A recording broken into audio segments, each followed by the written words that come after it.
بسم اللہ الرحمن الرحیم۔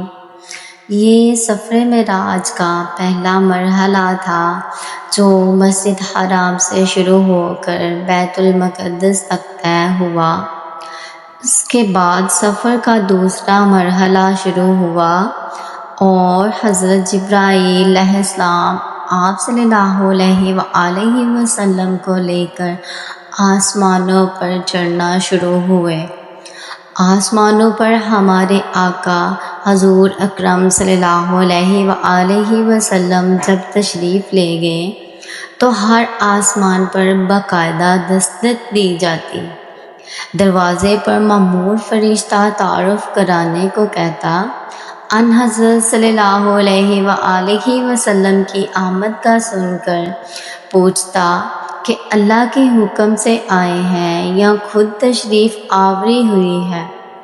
حضرت جبرائیل علیہ السلام ہر سوال کا جواب دیتے، نام بتاتے، اللہ کا حکم سناتے تو دروازہ کھلتا، اجازت ملتی، خوش آمدید کہا جاتا، اندر تشریف لے جاتے ہی جو بھی نبی وہاں تشریف فرما ہوتے آپ صلی اللہ علیہ وآلہ وسلم انہیں سلام کرتے، وہ سلام کا جواب دیتے اور مرحبا کہتے۔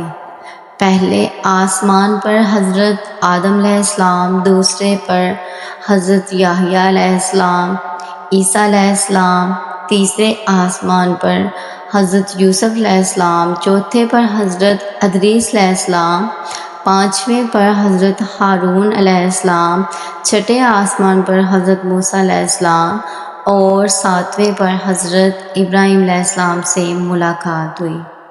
یہ قصہ تفصیل کے ساتھ بخاری و مسلم کی طویل روایتوں میں مروی ہے۔ ساتویں آسمان کے بعد حضور اکرم صلی اللہ علیہ وآلہ وسلم کو سدرۃ المنتہا کی طرف لے جایا گیا۔ یہ وہ مقام ہے جو حد فاصل اور آخری حد و انتہا کہلاتا ہے، یعنی نیچے سے آنے والے اس جگہ سے اوپر نہیں جا سکتے اور اوپر سے آنے والے اس سے نیچے جانے کی اجازت نہیں پاتے۔ سدرہ عربی زبان میں بیری کے درخت کو کہتے ہیں، مگر اسے دنیا کی بیری کی طرح نہیں سمجھنا چاہیے۔ یہاں محض نام کا اشتراک ہے، کیونکہ اس طرح کی اشیاء اس دنیا کی آنکھ میں سمانے والی نہیں ہیں۔ سدرۃ المنتہا کی جڑیں چھٹے آسمان میں پیوست ہیں اور پھیلاؤ ساتویں آسمان میں ہے۔ دنیاوی اعمال یہیں سے اوپر جاتے ہیں اور آسمانی احکام بھی ادھر ہی سے نیچے اترتے ہیں۔ سدرۃ المنتہا پر فرشتوں نے ان حضرت صلی اللہ علیہ وآلہ وسلم کی زیارت کی، چنانچہ سورۃ نجم میں ارشاد باری تعالیٰ ہے، جب چھا رہا تھا اس بیری کے درخت پر جو کچھ چھا رہا تھا، یعنی اللہ تعالیٰ کے انوار و برکات اور تجلیات اور فرشتوں کا ہجوم اس جگہ کو گھیرے ہوئے تھا۔ اس درخت کے ارد گرد سنہرے پروانے تھے جن سے حسن و جمال کا وہ منظر بنا ہوا تھا جس کی تصویر کشی ممکن نہیں۔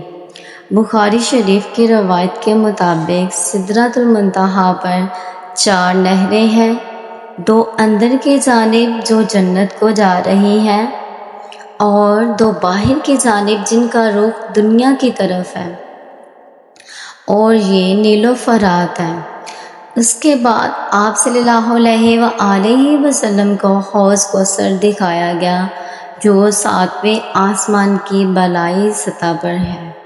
یہ اس قدر صاف و شفاف ہے کہ اس میں یاقوت، زمرجد اور موتیوں کے پیالے ہیں اور سبز رنگ کے پرندے وہاں چہچہاتے ہیں۔ اس کا پانی زمرد اور یاقوت کے سنگریزوں پر بہتا ہے۔ یہ پانی شہد سے زیادہ میٹھا، دودھ سے بڑھ کر سفید اور مشک سے فروت اور خوشبودار ہے۔ حوض کوثر کا پانی آپ صلی اللہ علیہ وآلہ وسلم روز قیامت اپنے امتیوں کو پلائیں گے۔ اللہ ہمیں بھی خوش بختوں میں سے کر دے، آمین۔ اس کوثر کا ذکر قرآن کریم میں ہے اور ایک مکمل سورت اس کے نام سے ممنوع ہے۔